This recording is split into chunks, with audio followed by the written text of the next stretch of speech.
through a couple of weeks on music and traditions. So, all right. So everyone has within reach the prayer book with the Psalter and the hymnal. Okay, we're gonna look at a couple things in there. We're not going to get too deep into those this week, but want to have those for a couple of examples. All right, so let's get started. Dominus vobiscum.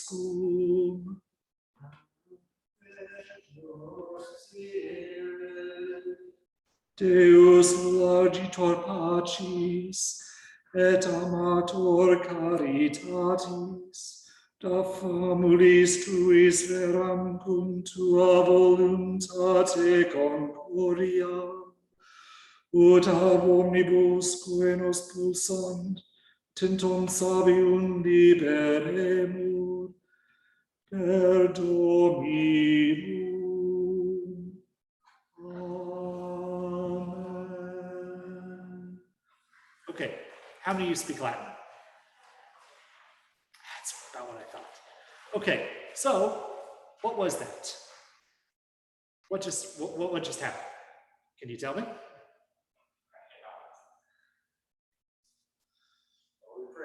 Yeah, that was a prayer. You knew the responses. You don't know Latin. How did you know what the responses were? Of what? Of the congregation and of the music. You didn't know the words, but you knew the tune. You knew what it was. If I say, you've got words in your head. I didn't say any words. You've got words in your head. Music is an important part of Christian worship, and it has been since the beginning. It's changed a lot. There have been a lot of developments and controversies, but music has always been an important part. So, why do we sing? Why is music a part of what we do? There's a number of reasons. So far.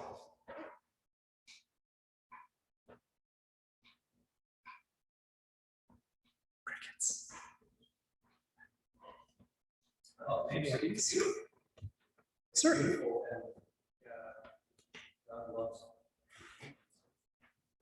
Certainly. Well, that's two reasons.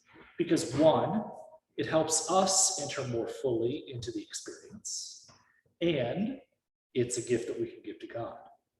Why else? What else does music, what role does music play? When we sing the songs, sing it, versus when we chant the songs, it feels different to me. Like I'm slowing down to take the word of God. Okay. Okay. Okay.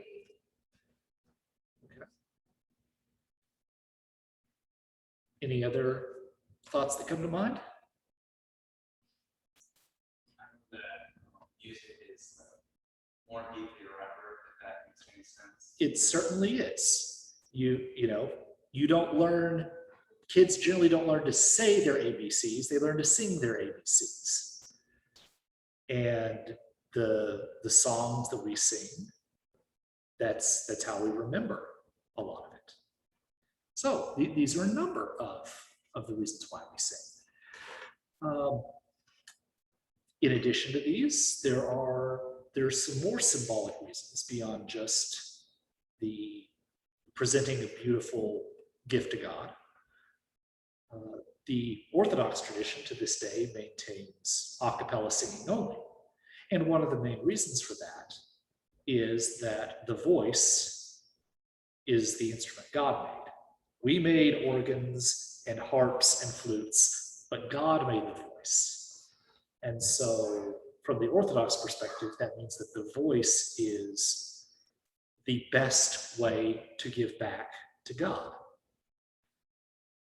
There is, of course, the emotional kind of aspects that we talked about, but also not only are we slowing down, and not only does it help us to remember and to get into a rhythm, not just literally, but in the sense of the year and our life, it also connects us to a tradition that goes back 3, 4, maybe more thousand years. So if you've got your hymnal handy, if you could look at number 302 in your hymnal.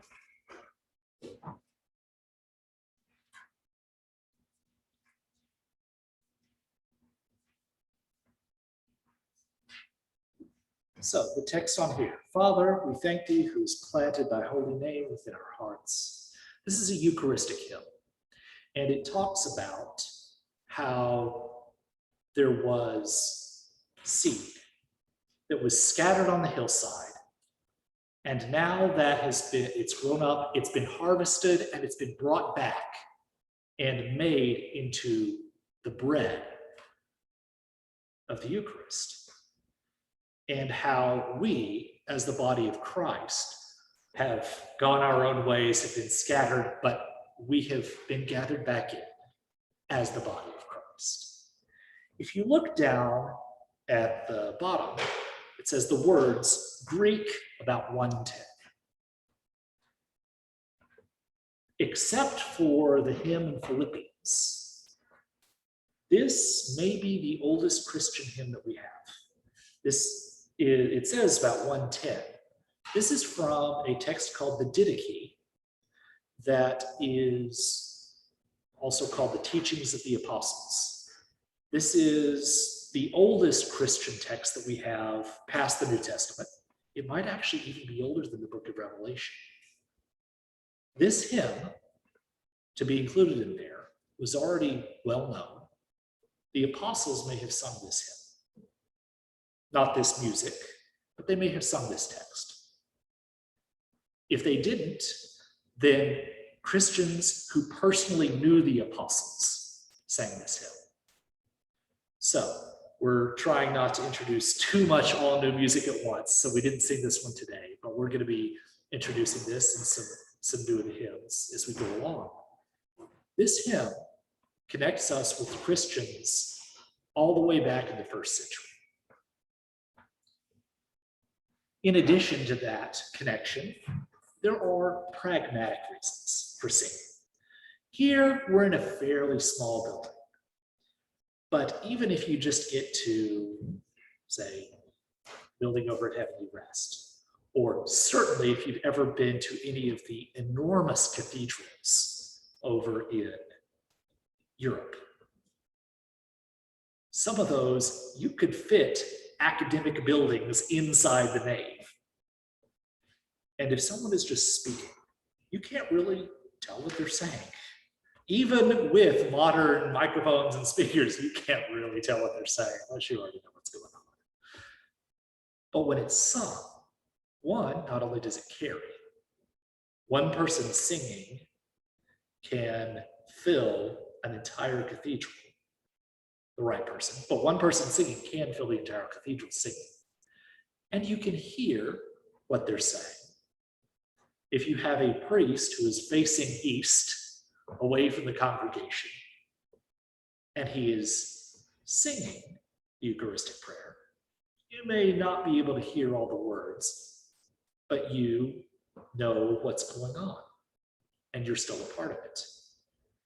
And just the sound characteristics of singing draw that out. So, Jen used the word chanter, and we use that to talk about particular kinds of music. But the word chant is one of those modern ones. So English is a weird language. We're going to be coming back to this. English is a weird language. We grow cows, but we eat beef. We grow sheep, but we eat mutton. And a linguist will tell you this is because when 1066, when William came over and took over, for the next few hundred years, the ruling nobility of England spoke French. The peasants, who actually shoveled all of the cow byproducts, still spoke English, Old English at that point, starting to become Middle English. And so we have, in a lot of cases, these two kinds of words for things. The word chant in French comes from the Latin cantus, and it just means song or singing. In Romance languages, there's no distinction between old kinds of chant and other songs. It's just song. In English, the word chant got attached to kind of one specific kind of song that is also known as plain song. And the defining characteristic of plain song is that it's sung in unison. There's just one voice. It's called plain song because there's only one voice. It can get really, really complicated. We'll take a look next week at some snippets of some of the Gregorian chant. It can get really complicated, but it's called plain song because there's only one voice. There's no harmony to it. So keep that in mind as we go through.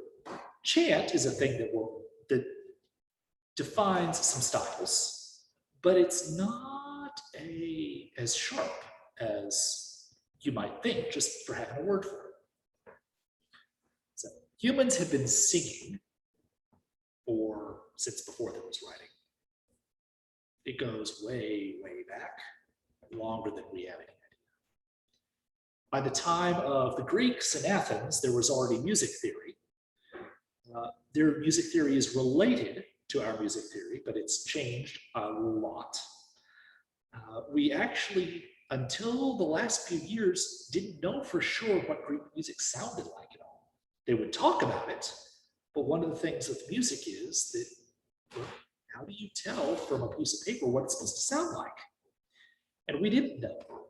It wasn't until we found kind of a Rosetta Stone, so to speak, of some classical Greek music that we think now, that combined with some of the mathematical writings of Pythagoras, who was also a musician and also hated beans, was a really interesting character. We think we know kind of in general what some of that may have sounded like.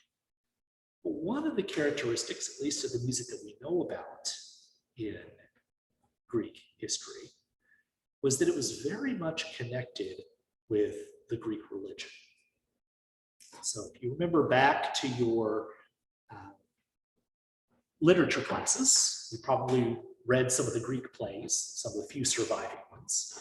And what you may remember is that there was a chorus part where there would, did various things. Some of them, there were commentators, or sometimes they were the voice of the fates or whoever it was.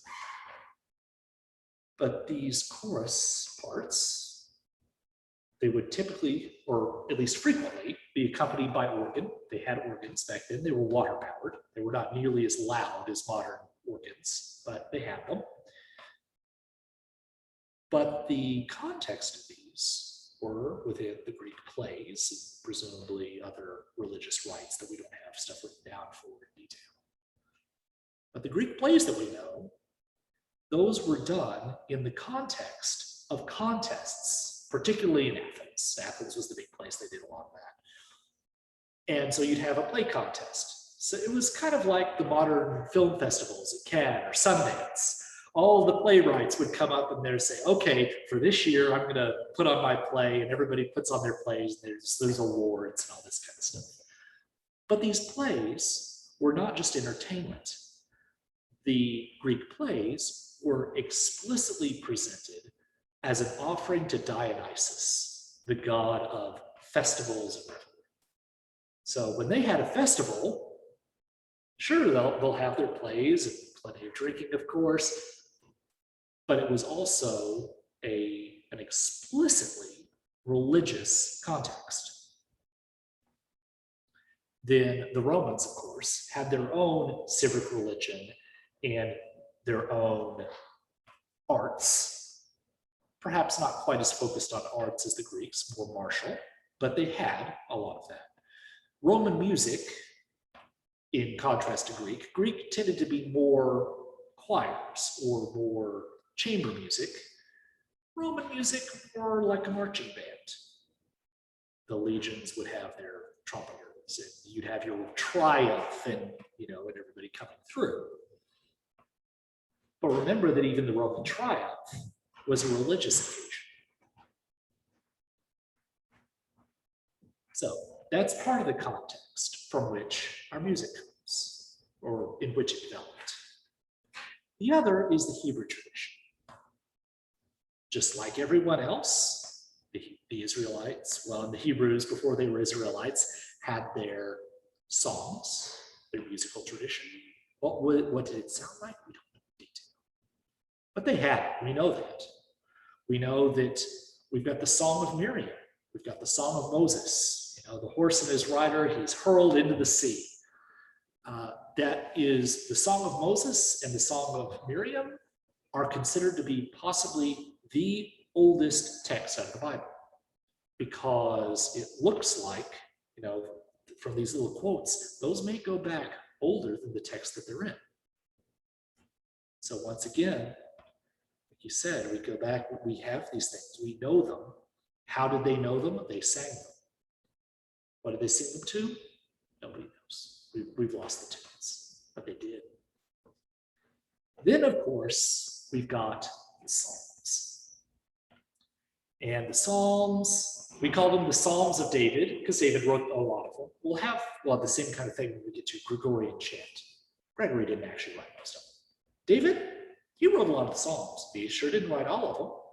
A lot of them, they'll say, by Solomon, or by Asaph, or by the sons of Korah, who were kind of a religious group. So say like, by the Dominicans or by the Franciscans.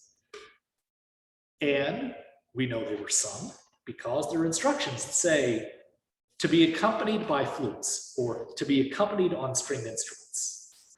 There are, in fact, a number of songs that say to the tune of. So multiple psalms are noted to the tune of the lilies of the covenant. There are also two different psalms that are written to the tune of do not destroy. Wonder what that song was. We don't know. The doe of the morning, a silent dove in distant lands. These were names of songs. So, like a couple of weeks back, when we had that opening hymn, and we said, to the tune of the doxology. Well, we didn't have it written down, but everybody knows what that tune is. So we get some new words and we sing it. David was doing the same thing 3,000 years ago. So, in the context of all this, with these traditions, we get the Christian church in the first century. And so they're trying to figure out, well, what is the appropriate way to worship? Because things are new and things are different now. We had the temple or the temples, depending on whether you were Greek or Jewish before that, or Roman or Jewish before that happened. Well, what do we do now? The curtain's been torn in two. We can't worship these old false gods anymore. What do we do? What's the right thing to do?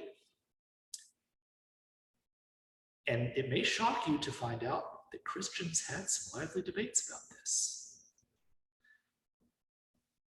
We, of course, have the hymn in Philippians, where Paul is quoting, though in very nature God, Christ Jesus didn't consider equality with God something to be held on to.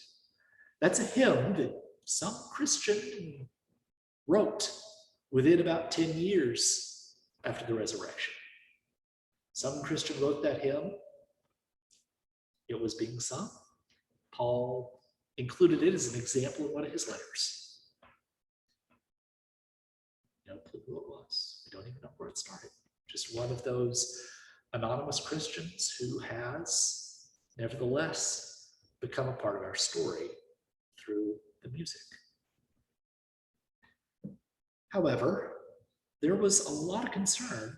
Is it even appropriate to sing at all? Because, as Paul writes about eating meat, well, he says, well, everything's lawful for me. I can eat meat if I want to. Sure, that's fine, because my conscience is clear. But my brother over here used to be a pagan. He used to go in and have his sacrifices. And if I eat meat in front of him, if he eats meat, his conscience is going to be troubled. And so the Christian church had a lot of debates. Is it even appropriate to sing at all?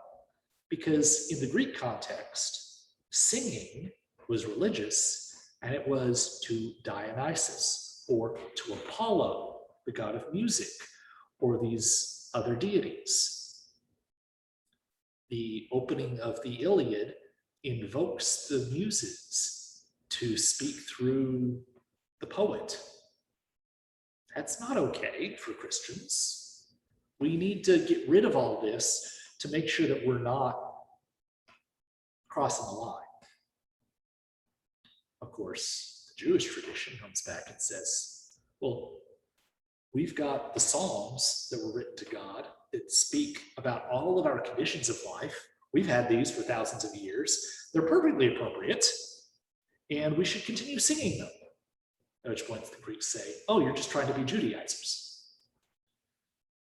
So what eventually happened is that the church decided, okay, the Psalms, they're part of Scripture. So the Psalms, it's okay. It'll be okay to sing the Psalms.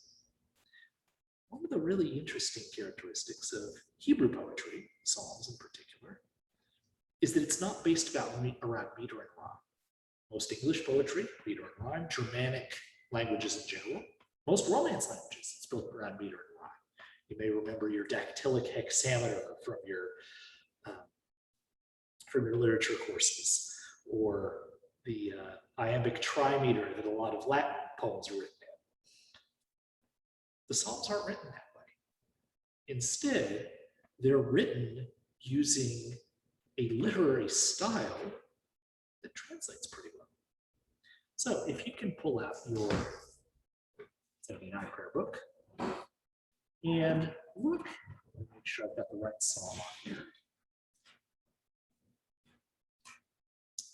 Psalm 121.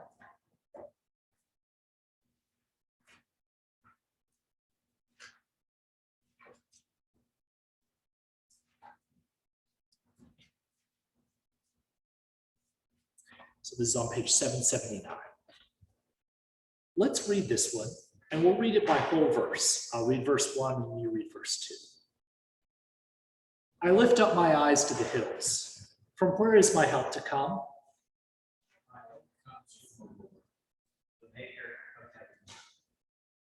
He will not let your foot be moved, and he who watches over you will not fall asleep.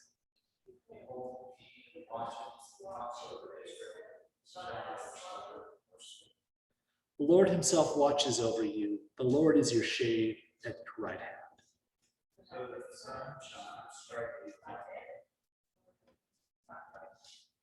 The Lord shall preserve you from all evil. It is he who shall keep you safe.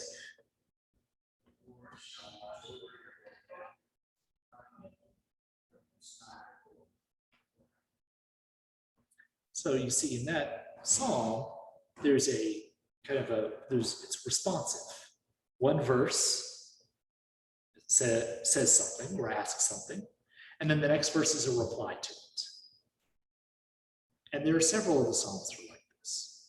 But also in Psalm 121, now we'll read it by half verse. I'll read the first half and then you read the second half. I lift up my eyes to the hills. My help comes from the Lord. He will not let your foot be moved. Behold, he who keeps watch over Israel,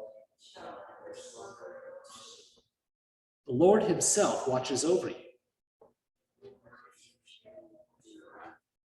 so that the sun will not strike you by day. The Lord shall preserve you from all evil.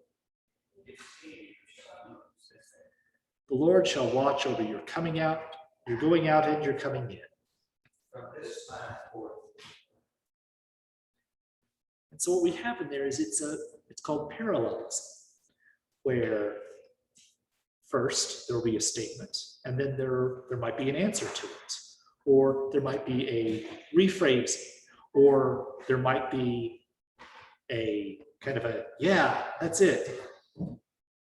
And some of the Psalms have it by half verse, some of them have by whole verse. This is one interesting one where it works both ways. And so probably one of the things that they would do back in the days of the temple is they would probably have two groups that would sing the psalm back and forth to each other. One would do part, the other would do part.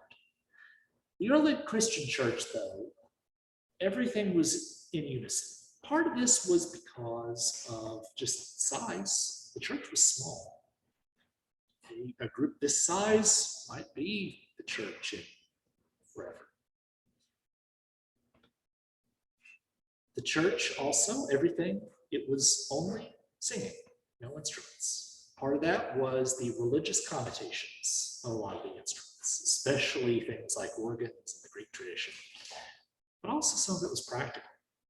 The church was not meeting in cathedrals in the 1st and 2nd century. The church was, when they were fortunate, meeting in the home of some wealthy person who would have everybody over. Sometimes they were meeting in tombs, in caves, they were in hiding. If you try and install a pipe organ in the tombs of Rome, it might make for an interesting Broadway musical, but you're probably going to draw some attention that you're trying to avoid by being in the tombs in the first place. So the church decides, okay, we can sing the Psalms. Paul, who of course is kind of more open on a lot of these questions after he hears about the vision of the animals, he says, hey, sing psalms, hymns, spiritual songs. This is all good. Some were a little more reticent, but eventually that's kind of where we settled. We have hymns, which a hymn, by the way, is a song of praise. It's either addressed to or about someone, usually a deity, but it could be like a famous person, and tells about the things they've done and why they're great. And that's kind of a distinction between something like, say, Onward Christian Soldiers, where it's a song encouraging us to be steadfast, but it's not directly praising God about the things that he's done for us. So the Psalms, very early on, were translated into Latin and presumably Greek. The Latin version is attributed to Jerome. Probably some of it had been done more or less formally, but Jerome, who is the primary person in the Vulgate translation of the Bible, got a Psalter in Latin for all of the Western world. And the Psalms now, they were still not in meter, not like, so if you look at it, you're not going to confuse this for Roman poetry to the gods or even in the Roman classical tradition. This is different. This is not the pagan style. This is something new. And the church said, okay, this is clearly okay, so we'll sing these. Now, how do they sing it? Not entirely sure. We can make some guesses. We don't know for sure. One thing we do know is that very early on, everything was pretty much in unison. Everybody just sang together. As time went on, people noticed, hey, the Psalms, you split them up. There's kind of a call and response. And clearly, this is how the Jews did some of it. Let's try this. And some of the Christians said, oh, no, you don't. And said, one, it's too much like those people we don't need to be like. And two, it breaks up the unity of singing it. We're not all singing it together anymore. We shouldn't do that. So, as is usual in such cases, this was solved by a vision. St. Ignatius was about to hand down a ruling that says, nope, we're not having any of this nonsense. And he had a vision of the angels in heaven in two choirs singing back and forth to each other, and said, okay, I guess it's okay, let's do it. And that settled the issue. So, as the Roman Empire progressed, by the time that Constantine converted to Christianity, the Roman Empire was already falling apart. There had been a number of administrative reforms attempted, but even by the time the capital had moved over to Constantinople, imperial power was losing grip on the outlying regions. Diocletian came in and tried to reorganize the administration of the empire. He, by the way, is the person who invented the term diocese, which originally was a Greek political term. And he tried to put in administrators to keep track of things, but things were on their way out. And so, of course, as we all know, 479, Rome falls.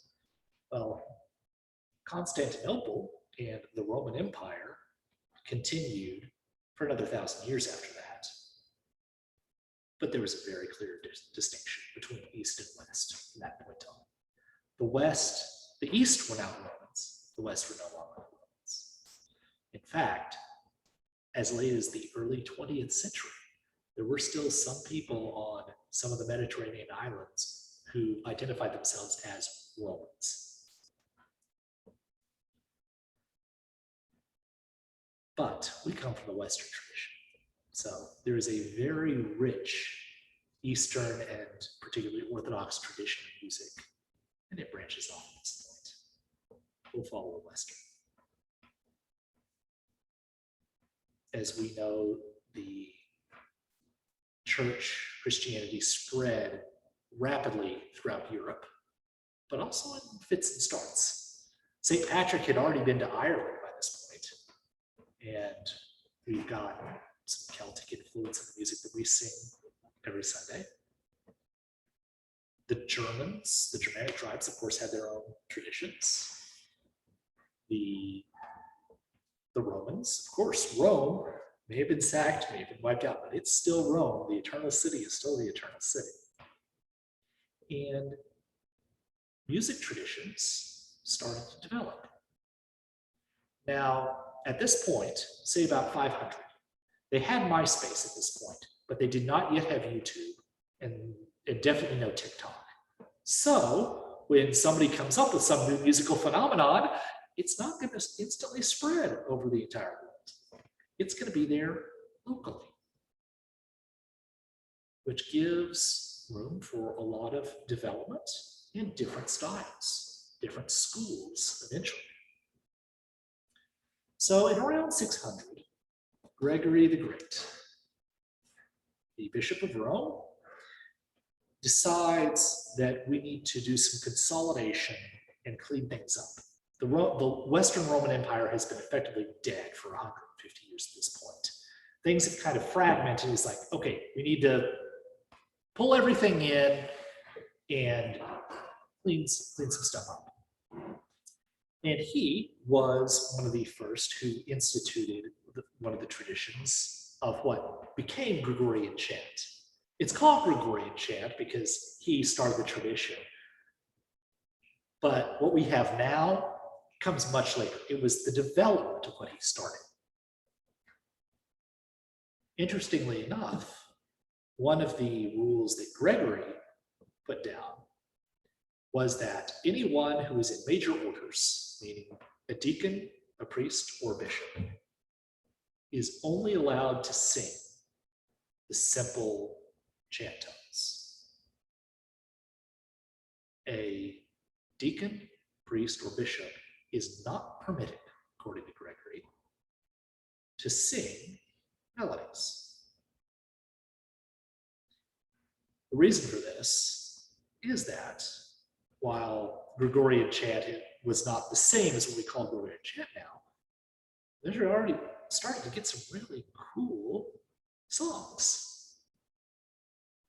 And some of the churches had started to pick their clergy based more on who had a pretty singing voice and less on who was a good spiritual leader. And so Gregory said, yeah, nix on all this. You're picking people based on who is going to be an effective teacher and an effective spiritual leader, and not picking somebody who you just want to get up there and listen to sing the whole time. That's changed a little bit, but one thing that you'll notice is that the actual Eucharistic prayers and some of those similar songs are much, much simpler than the rest of the music that we do. That's because of the length. But some of the other stuff gets really long too. And it goes back to this reform of saying, okay, the point of going to church is not to have, this is not a concert. This is for spiritual growth, for community, and worshiping God. And if fancy singing is going to distract from that, okay, then we'll do without it. That's not what's important. So in about 800, Charlemagne becomes king of the Franks. And this is the first real empire that Europe has seen since Rome fell. And so he is in what's now the area of now Lorraine, basically. And so if you are trying to be the new emperor of Europe, basically, you have to show off. You have to demonstrate to people that you're not just some thug warlord who's going around. You've got to be cultured. You've got to be refined. You have to be somebody who the elites can look up to. And so he started becoming a patron of the arts, especially literature and music. At this point, it was very clear that East and West had split. But the Roman emperor in Constantinople still wanted to establish relations with Charlemagne, who was aiming to basically kind of style himself as the new Caesar. One of the things that the Roman emperor did was he sent a pipe organ to Charlemagne. This was the first pipe organ in Europe outside of Italy. The first one. And it was a gift from the Emperor of Rome, who was, of course, also kind of showing off of, hey, look what sort of stuff I've got. Here, you can just have one. But of course, this goes in at the court of Charlemagne, and even though it was pretty small by modern standards, it was amazing and caught the attention of everybody. Of course, Charlemagne, it's great, right? Because he's now the center of all the music. He can be the patron and the benefactor. And so he, being off on his own and being quite a bit away from Rome and trying to become the new emperor, and there had always been this kind of controversy between the bishop and the emperor and who picks who and all this. Well, so he starts innovating. And they started using organ music in Christian worship.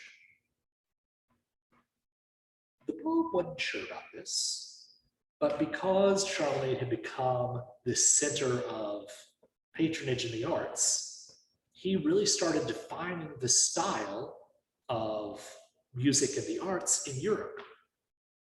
And so eventually Rome kind of got dragged along and said, okay, we guess it's all right. By this point, the old connotations of, oh, this is worship of Dionysus or Apollo, these have been dead for hundreds of years. And they're thinking, okay, we can do this. But also, at this point.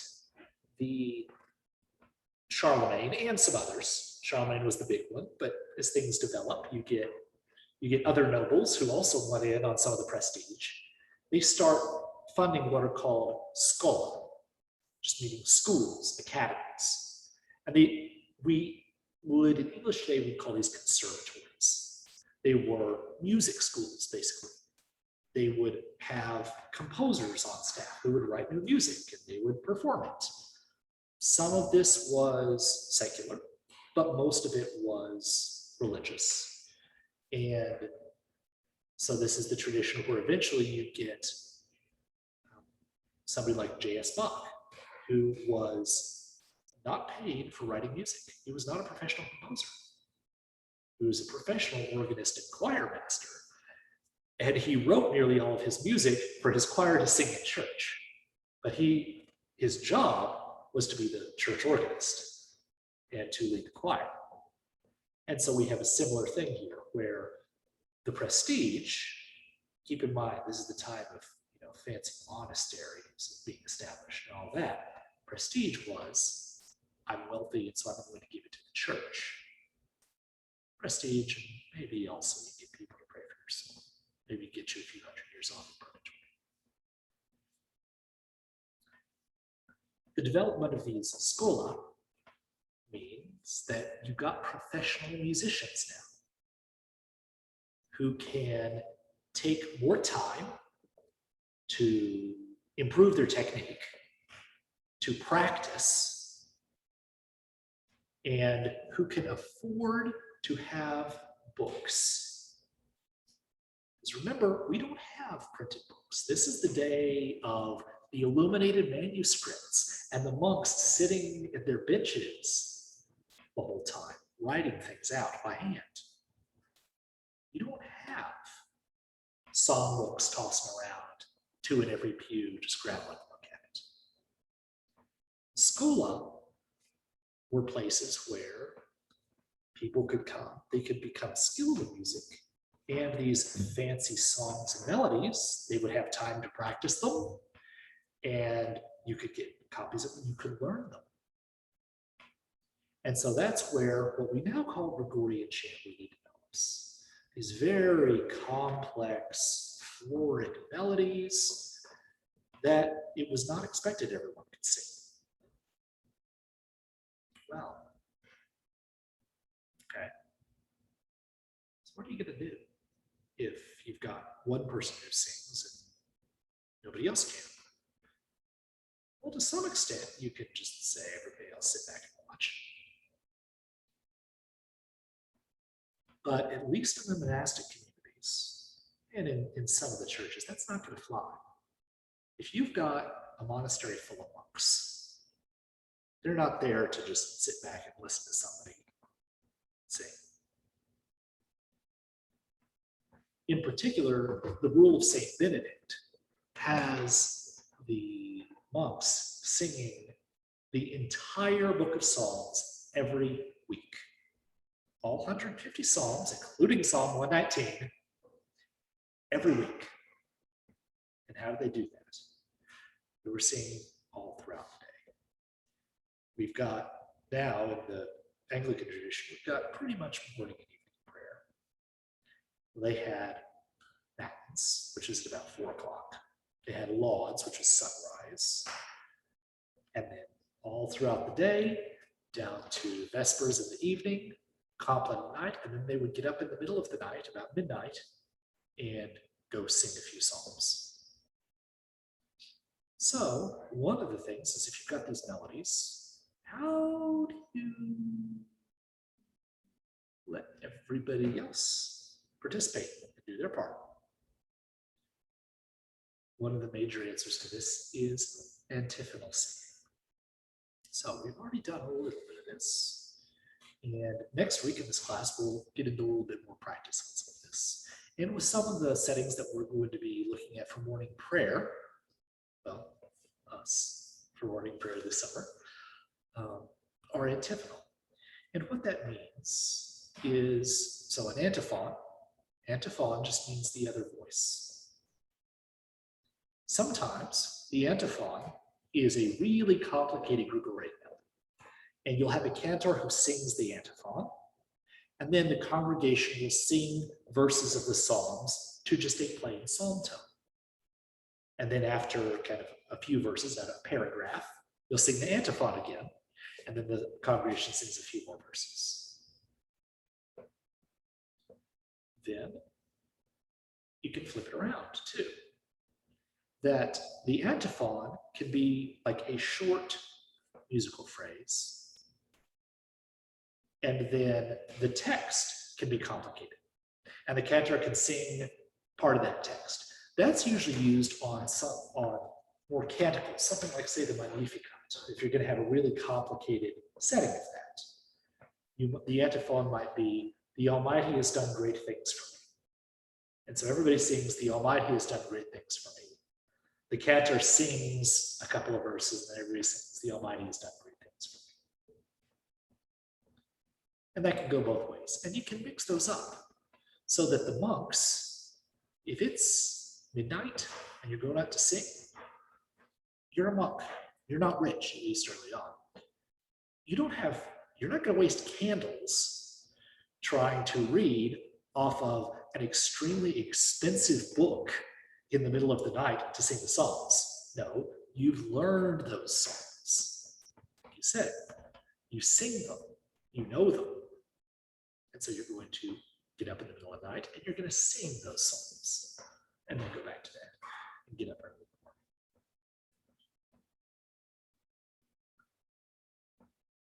As Europe started becoming wealthier, and in particular as trade started up with China and the East, and we get Venice, the Medici family in Florence, and all of these in Italy, mostly in the 1400s, you start getting lots of wealth sloshing around.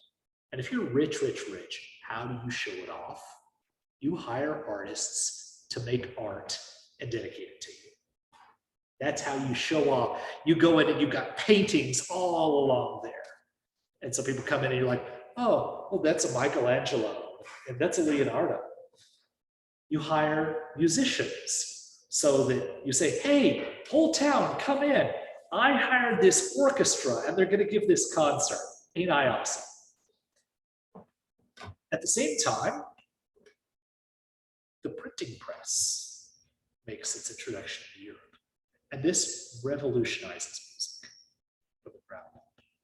Because up until this point, just like everything else, music had been copied by hand. If you pull out your hymnals real quick and open it to hymn 314. Does anybody know this one?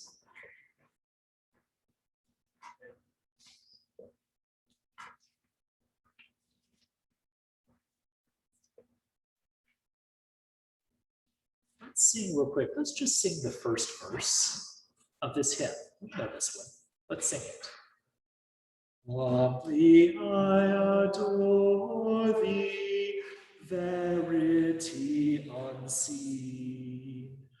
Who thy glory hidest, 'neath these shadows me. Lo, to thee surrendered, my whole heart is bound. Tranced as it beholds thee, shrined within the cloud. Now, did any of you notice that we didn't actually sing what's written on the page?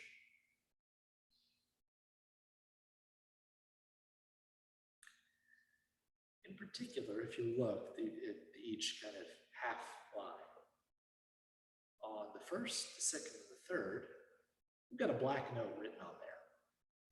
But we hold it out longer. On that third line, we just sing it through, the rhythm is written. Up until the introduction of the printing press, writing down music was not for learning or it from scratch. It wasn't for publication. It was just a mental aid. You learned it by joining a community a parish church, a monastery, and everybody would sing. And you would learn by showing up, listening to it, and hearing it. My guess is most of the people who sing that Celtic Alleluia probably did not learn it by reading the music and singing it. They come here, they listen to it, and they learn it. Up until the time of the printing press, this was how everyone learned music. You had to learn by listening to it.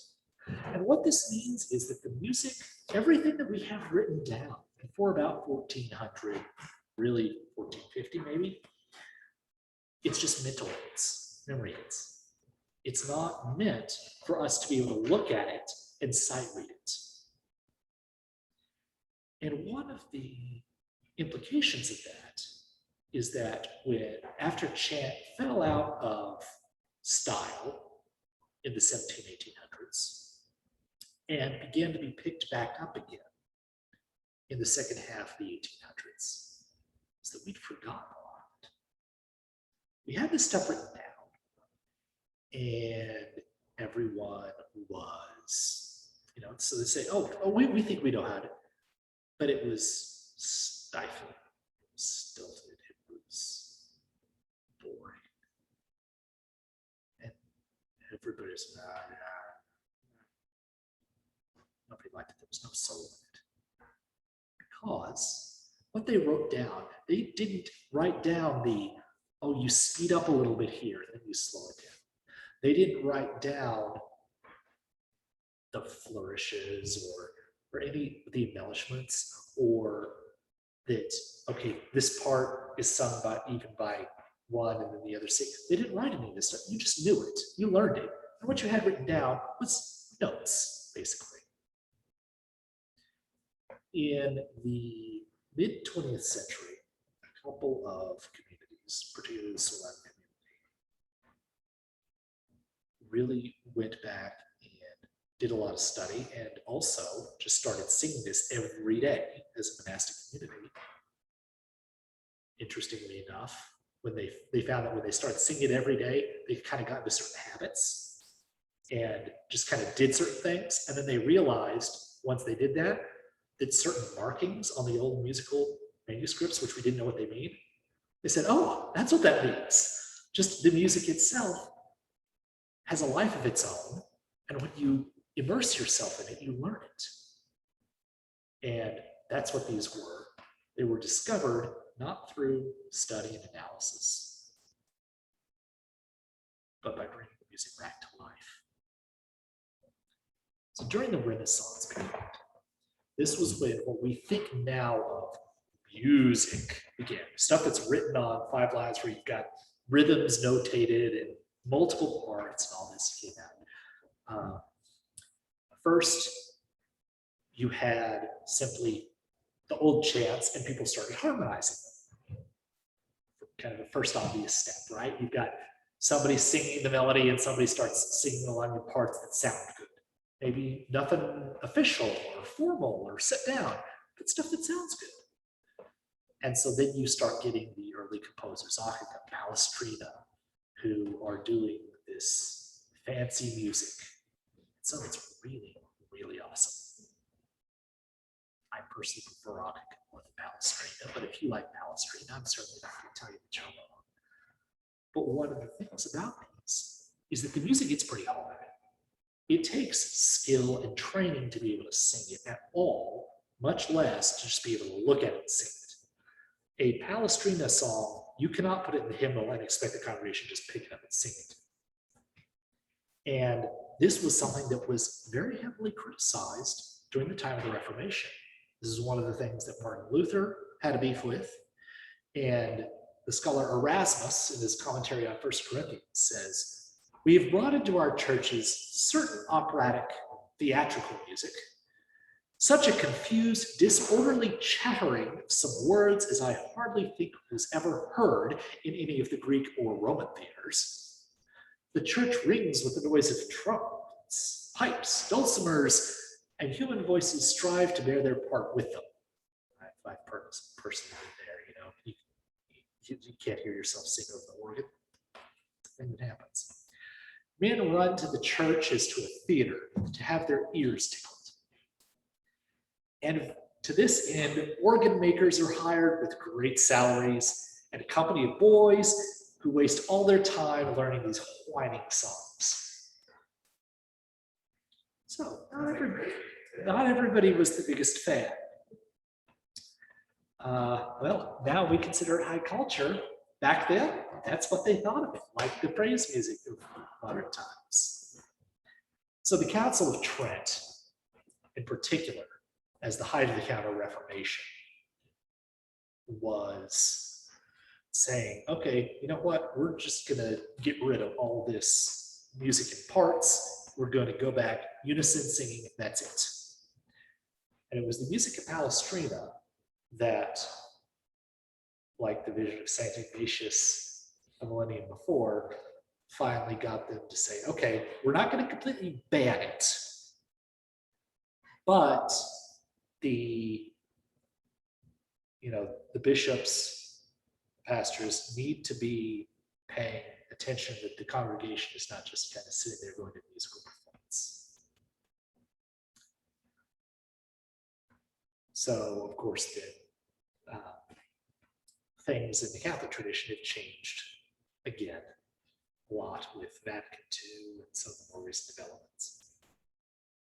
But once again, we'll take another branch because the English church really started to separate in tradition in the late 1500s. When Henry VIII first broke off, mostly so he could get his divorce, it wasn't particularly much about for theological reasons. The church continued pretty much the same as it had. Services were all in Latin, for example. And it wasn't until the time of about Thomas Cranmer, they said, okay, we're going to overhaul some of this. It's not good that the people don't know what's going on. So I sang it earlier Latin. You had a general idea. Okay, prayer, this is a prayer. Okay, said the Lord be with you. Okay, you have no idea what that prayer was that I prayed though. Someone who's so inclined might call out altar bells as being an indication that the congregation is not expected to actually follow along and have any idea what's going on. They just kind of sit there blankly until somebody rings the bells and say, okay, here's the point where something's going on. But someone is praying ostensibly on their behalf, and they've got no idea what's happening. Thomas Cranmer and many of the English reformers say, okay, this is not cool. If you're going to go, you need to be engaging with your heart and your mind. So the English Reformation starts making changes. Things have gone back and forth. Eventually you get the Oxford movement and the High and the Low. There are two particular characteristics that came out of the English tradition. One is from the British and Irish folk music traditions, which every location and people has always had some sort of traditions of their own.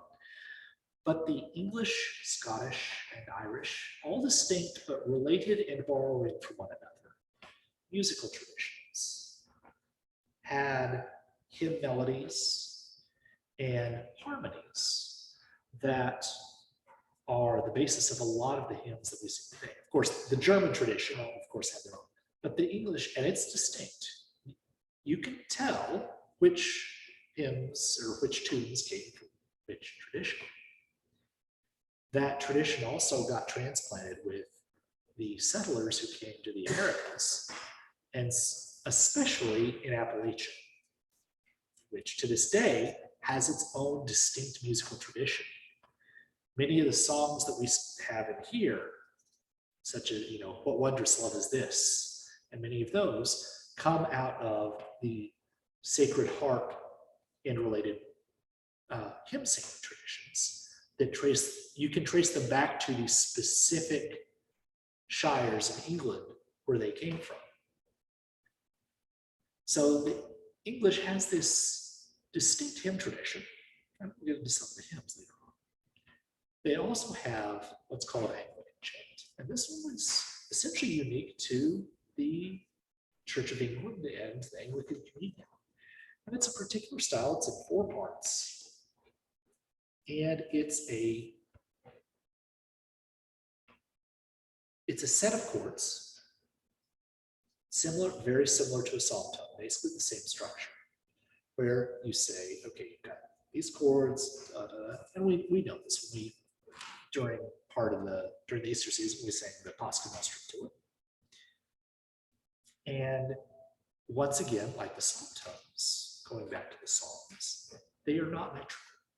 You take whatever text that you have and you kind of match it up to a pre-existing musical form. What's interesting about the Anglican tradition is it's got these 4 parts, sometimes fairly elaborate sets of tones. And we'll get back to some of those a way down the road. For the summer, we're doing things that are simpler while we're a bit fewer in number and more on and off with who's available. But we'll get back into those. And so those are the particularly Anglican styles of music that we have. And so when we have our service,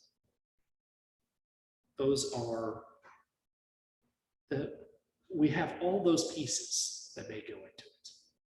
We have just very, very plain singing for the prayers, especially the Eucharistic prayer.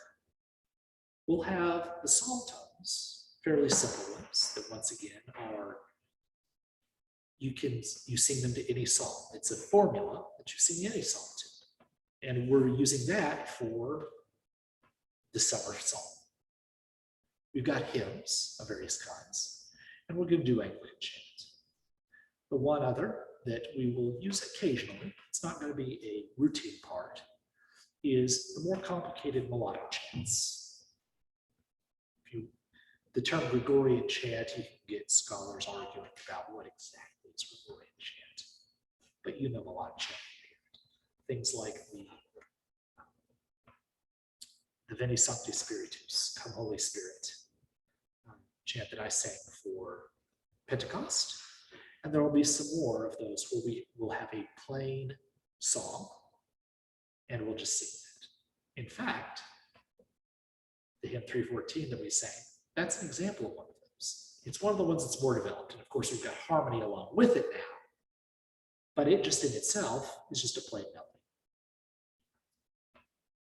So next week, we will start getting into some of the more details of some of these forms and a little bit of hands-on of how to do it. We'll get into the psalm tones and how you take this formula and kind of match it up with words that you've got and how do you make sure, because everybody needs to basically be singing the same thing. We'll look a little bit about our hymns and how they work. And we will start getting into Anglican chant that may be week after next. But that's what we'll say. Okay. Thank you. So we have plain song and hymns and then Anglican chant to look forward to. Yes, sir. Very good. Does anybody have any questions before we wrap up? That was a crash course in music history. Music history. Thank you. Okay, Yeah, what's up? Sharp Cathedral, is that something under Sharp? This question about Chartres Cathedral. I don't believe so. I don't think there's a connection. I think the similarity name is just a coincidence. Charlemagne's first, the first focus of his musical patronage stuff was in Metz, which still at that point had a Germanic name. It's now in what's Lorraine.